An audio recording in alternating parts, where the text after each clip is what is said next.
బండి సంజయ్ గారు గద్దర్ గారి మీద చేసిన స్టేట్మెంట్స్ అనేవి బాధ్యతారాహిత్యమైనవి.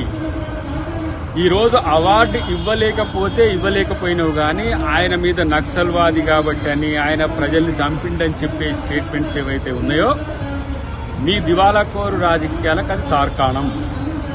ఈరోజు పంచశీల పెట్టుకొని బౌద్ధ సాంప్రదాయాలతో ఖననమైన గద్దర్ గారు మీకు నక్సలైట్ గా మాత్రమే కనపడడం అనేది విడ్డూరం.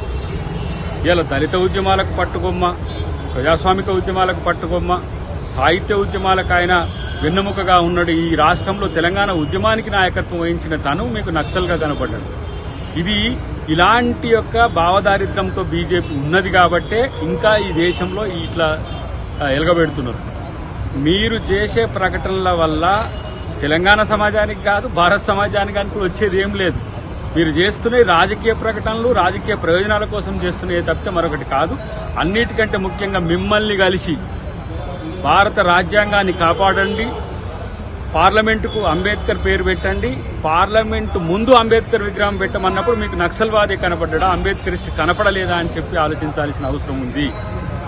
ఈరోజు కేవలం రాజకీయ ప్రకటనలకే పరిమితమైన ఇద్దరు కేంద్ర మంత్రులతో వచ్చింది ఏం లేదు. ఏమిరా బాలరాజుని వల్ల అన్నట్టుగానే ఇలా ఉన్నదనేది మా యొక్క అభిప్రాయం.